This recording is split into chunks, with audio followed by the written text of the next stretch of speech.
Bu Ketua, kalau tadi kita sempat terpotong kaitan dengan bagaimana kemudian sekarang ini lagi ya katakan bisa viral lah di media sosial, di Facebook, WA Group berbicara terkait dengan dua proyek infrastruktur yang ada di rest area di wilayah Senggigi. Itu menelan ya miliaran lah anggaran yang di. Menurut Bu Ketua sendiri seperti apa menanggapi isu tersebut? Ya, yang pertama tentu saya prihatin ya atas kejadian longsornya dua buah destinasi Senggigi Piu yang ada di wilayah Senggigi. Saya bercerita sedikit tentang awal ini pemerintah daerah ingin membangun Senggigi, mengajukan pinjaman. Jadi anggaran untuk pembangunan itu adalah dari dana pinjaman Bank NTB Syariah. Ya. Sebenarnya ada 4 destinasi yang akan dibangun di sana, tapi karena anggaran yang disetujui oleh Kemendagri dan Kementerian Keuangan itu kemudian memangkas 2 lagi Senggigi Piu-nya itu, sehingga sisalah yang 3 aja ya, yang ada di Batu Layar juga yang di dekat makam itu termasuk depan Hotel Seraton 1 sama yang di Alberto. Dengan yang di makam Batu Layar 1. Itu memang biayanya hampir 4,4 miliar untuk 2 wilayah yang longsor yang sekarang longsor itu. Hari ini. Jadi memang kami prihatin karena sejak awal kami ingin membangun, legislatif terutama menyetujui pinjaman daerah itu kan untuk 2 program, itu kesehatan dengan pariwisata. Nah, kami ingin dengan menyetujui anggaran untuk pembangunan Senggigi Piu itu bisa merubah kembali wajah Senggigi menjadi lebih baik, memunculkan dia sebagai daerah destinasi wisata. Tapi kemudian pada faktanya 1 bulan setelah penyerahan proyek itu mengalami longsor. Ya, dan dua-duanya ini 2 bukan 1 begitu. Pada dasarnya kemarin hari Rabu kami sudah memanggil 2 dinas terkait, yaitu dinas pariwisata dan dinas PU untuk meminta klarifikasi seperti apa sebenarnya kondisi sehingga kemudian 2 Senggigi Piu kita itu bisa mengalami longsor. Dari apa yang sudah dijelaskan, perencanaan dari awal semua sudah bagus, sampaikan, kemudian juga sudah ada rekomendasi serta izin dari Balai Jalan untuk membangun itu. Nah, tapi dari yang disampaikan oleh Dinas Pariwisata dan Dinas PU, karena curah hujan yang sangat tinggi memang minggu-minggu kemarin, itu kemudian menggerus tebing di atas Raton dan juga di atas KP Alberto begitu. Dan sekarang kan itu sudah ditangani oleh kepolisian. Nah, kami menyampaikan bahwa jika memang ada indikasi pidana dalam peristiwa ambruknya 2 proyek itu, ya kami kan mempersilahkan aparat penegak hukum untuk melakukan penyelidikan lebih lanjut. BPK juga sudah turun untuk memeriksa apakah ada kekurangan begitu ya, kekurangan spek pengerjaan di dalam pengerjaan proyek itu sehingga menyebabkan tebing itu juga menjadi ambruk. Jadi posisi kami hari ini ya kami biarkan dulu BPK bekerja, kami biarkan APH bekerja, nanti kami tunggu seperti apa hasil di lapangan, evaluasinya. Tapi kalau menurut Bu Ketua sendiri sebenarnya penataan kawasan pariwisata kita itu seperti apa sih sekarang Bu Ketua? Selama ini kan penataan pariwisata di Senggigi itu belum maksimal. Yang diajukan dulu lewat pinjaman itu juga bukan hanya masalah pembangunan 2 tempat Senggigi Piu ini ya. Benarnya ada pembangunan juga untuk area pedestri tapi di pinggir pantai. Kita ingin dia seperti pinggir pantai Sanur di mana masyarakat atau wisatawan bisa memanfaatkan itu untuk jogging track begitu. Nah, kita ingin membentuk pedestri jalan di wilayah Senggigi itu juga ramah lingkungan begitu kan. Nah, itulah juga kemarin ada juga itu perbaikan untuk pedestri jalan itu. Jadi ada perubahan lah tentang Senggigi, tidak terlihat kumuh terutama yang kita inginkan.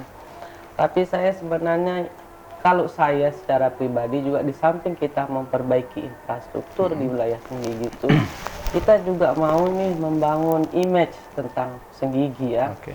Selama ini misalnya kita tidak perlu mengeluarkan izin lagi untuk karaoke, kafe-kafe karaoke. Ini kan selama ini image-nya ketika orang pergi berkaraoke ke wilayah Senggigi pasti selalu dalam tanda kutip. Sementara di kota lain misalnya ya, kota Mataram, kita pergi berkaraoke keluarga, orang tidak berpikiran negatif begitu. Walaupun Jadi ada mindset yang harus dirubah gitu. Jadi ada mindset yang memang harus dirubah tentang Senggigi itu. Sekarang misalnya kita pergi karaoke ke Lombok Plaza itu suatu hal yang biasa, rasanya tidak menyalahi aturan ya. Atau ke karaoke-karaoke lain di Mataram. Karaoke lain di Mataram misalnya itu orang tidak berpikir tentang suatu yang buruk identik begitu dengan kan. karaoke keluarga. Ya, karaoke keluarga. Nah, kalau kita mau berkaraoke ke Senggigi walaupun kita dengan keluarga pasti image-nya itu selalu berbeda. Bahkan utara itu sudah menjadi image yang dalam tanda kutip sudah negatif begitu. Ya, agak negatif. Saya selalu keras menyampaikan pada pemerintah daerah, hentikan izin untuk karaoke di wilayah Senggigi. Kalau mau fokus membangun Senggigi itu sebagai daerah destinasi wisata. Tapi belum dilaksanakan sampai sekarang. Sampai hari ini belum dilaksanakan seperti itu. Atau jangan-jangan memang bisnis seperti itu justru yang mendatangkan atau menguntungkan lebih banyak, Bu Ketua? Saya pikir bisnis seperti itu kan lokalan. Ya, paling yang senang karaoke kan orang-orang kita saja orang gitu. Lokalan. Kalau bule kan tidak mungkin datang sini untuk kalau berkaraoke. Kalau wisatawan dari luar tidak mungkin dia datang ke Lombok Barat ini hanya ingin berkaraoke, kan tidak mungkin. Kan yang mau kita sasarin adalah mereka wisatawan dari luar. Di mana mereka datang ke kita ke Lombok Barat, kemudian spend money begitu kan, menghabiskan uangnya di sini di Lombok Barat. Tapi tidak untuk berkaraoke, malah bagi wisatawan bule karaoke itu tempat yang sangat mereka tidak sukai begitu. Banyak komplain bahkan dari wisatawan luar, ya terutama tentang kebisingan. Tapi apa sebenarnya yang Bu Ketua lihat sehingga image-nya kok bisa seperti itu di Senggigi itu?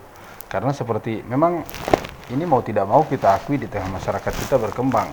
Begitu kita sebut utara atau Senggigi, bahkan kita pergi ada acara saja malam di sana orang sudah mulai berpikir beda gitu. Ini kan image yang sudah tertanam bertahun-tahun ya, yang berusaha sebenarnya kita hilangkan karena makin menjamurnya begitu kan, menjamurnya tempat karaoke, tempat kafe karaoke di wilayah Senggigi itu yang rupanya juga tidak termanage dengan baik begitu kan. Di pinggir-pinggir jalan mereka bisa membuat tulisan kafe karaoke begitu kan, hanya dengan tempat yang saya pikir tidak bagus ditunjukkan sebagai tempat karaoke keluarga kelihatannya begitu kan. Nah, ini yang sebenarnya kalau pemerintah tegas saja ketika ada orang yang berusaha membangun kafe karaoke dengan dengan bentuk-bentuk yang sangat mencurigakan begitu ya, seharusnya tidak perlu dikeluarkan. Tidak perlu dikeluarkan izinnya begitu. Untuk memang penting untuk Bu Ketua untuk merubah image yang ada di Senggigi ini. Terlebih kita ya seperti kita sampaikan tadi bahwa di tengah masyarakat kita sudah konotasinya berbeda. Kalau sudah konotasinya sudah berbeda. Negatif sekali. Iya, betul. Berbeda kalau kita ke Sekotong gitu ya. Sekotong itu paling identik dengan kita pergi rekreasi liburan begitu. Berlibur ya. Oke, Ketua itu kita tinggalkan dulu. Saya ingin kembali ke bagaimana kemudian saya melihat masa depan politik perempuan yang ada di Kabupaten Lombok Barat ini. Kita tahu bahwa Lombok Barat mungkin menjadi salah satu daerah dengan politisi perempuannya lumayan menempati posisi-posisi strategis, baik itu wakil bupati, sekarang ketua DPR, bahkan wakil ketua DPR Lombok Barat juga perempuan sekarang menjadi ketua PKS Lombok Barat. Ke depan seperti apa yang Bu Ketua lihat? Karena bagaimanapun juga stigma di tengah masyarakat itu masih belum hilang kaitan dengan bahwa perempuan masih belum bisa disejajarkan dengan laki-laki dan sebagainya. Politik perempuan di Kabupaten Lombok Barat itu ke depan seperti apa, Bu? Kalau saya melihat Lombok Barat ini dibandingkan kabupaten kota lain ya, masih agak menerima, masih bisa menerima cukup menerima keberadaan pemimpin perempuan ya di dalam legislatif maupun di dalam eksekutif. Dan untuk pimpinan ketua DPR saja ini kan bukan yang pertama, saya adalah yang kedua setelah Ibu Haja Sumiaton wakil bupati hari ini begitu. Nah, ke depan saya sih berharap selalu saya berbicara tentang perempuan ya kan. Saya berharap ke depan juga makin banyak lagi perempuan yang bisa ikut Ambil bagian. terjun dapat bagian di dalam baik politik maupun juga di dalam tatanan birokrasi itu. Kan tadi setelah musrenbang saya dengan Pak Sekda saya menyampaikan, Pak Sekda, tahun ini ada satu perempuan yang akan pensiun untuk posisi kepala UPD. Bapak harus mempertimbangkan, berarti makin berkuranglah jumlah perempuan di UPD ini. Artinya Bu Ketua juga dorong untuk Saya ke arah sana? dorong, iya, saya mendorong ke arah sana. Bapak harus mulai melirik mana perempuan yang memiliki integritas, memiliki kualitas, kapasitas, saya bilang begitu, untuk bisa menjadi kepala UPD di pemerintahan Kabupaten Lombok Barat. Di Dewan sendiri bertiga sekarang? Di Dewan sendiri hari ini memang lebih sedikit dibandingkan tahun 2014 ya. 2014 itu ada 7 perempuan, hari ini 4. 4 ya? 4. Bahkan di Dewan Provinsi sekarang 1, tinggal ketuanya saja. Bahkan perempuan. 1 walau ketua ya, ketua cuma nah, 1 saja. Itu masalah. Padahal kuota politik untuk perempuan ya 30% yang diberikan oleh partai politik itu harus memenuhi kuota 30%. Itu kan sebagai salah satu sebenarnya kesempatan yang sebenarnya harus diambil, tapi tidak maksimal juga. Bahkan kita lihat partai politik kadang-kadang hanya sekedar menaruh orang yang sebenarnya tidak ingin maju, tapi harus seperti itu. Itu artinya kan tingkat partisipasi politik perempuan kita masih rendah. Memang kesulitan partai politik setiap pemilu itu adalah ketika memenuhi kuota 30% gitu ya. Banyak faktor kesulitan ketika kita merekrut kader ini ya dari tokoh-tokoh perempuan. Masih sedikitnya perempuan yang tertarik terjun di dunia politik, itu menjadi catatan pertama kita. Kemudian ketika ada yang tertarik juga harus butuh support dari pasangan, misalnya begitu, suami ataupun dari keluarga yang lain. Kemudian jika tidak memiliki support, maka susah perempuan itu untuk mencalonkan diri menjadi caleg ya di dalam pemilu itu. Kemampuan finansial juga harus didukung oleh itu. Jadi memang ketika terjun di dalam dunia politik, kesiapan secara mental, ketertarikan terutama untuk terjun di dunia politik, siap bersaing itu kan tidak semua perempuan siap bersaing dengan para laki-laki. Karena yang tertanam selama ini di pemikiran perempuan itu, politik ini melawan laki-laki yang kadang menerapkan praktek-praktek dalam menjegal perempuan itu kan agak kejam begitu ya. masih sekejam itu masih sekejam itu. Jadi itu membuat banyak kekhawatiran jadinya bagi perempuan-perempuan itu ikut maju begitu secara serius. Atau politik masih cukup menjadi lahan pertarungan yang cukup seram bagi sebagian orang. Iya, kalau bagi sebagian orang politik itu memang terlihat seram begitu kan, tapi ini padahal kan sebenarnya asik begitu ya. Padahal sebenarnya asik. Jadi segala sesuatu memang harus kita nikmati ya. Tapi terutama saya ingin menyampaikan kepada kaum perempuan, jika memang memiliki ketertarikan untuk maju di dalam pemilu menjadi alek begitu, anggota legislatif, maka dari jauh-jauh hari sudah harus mau menunjukkan diri kepada masyarakat. Berbuat saja begitu kan, berbuat saja.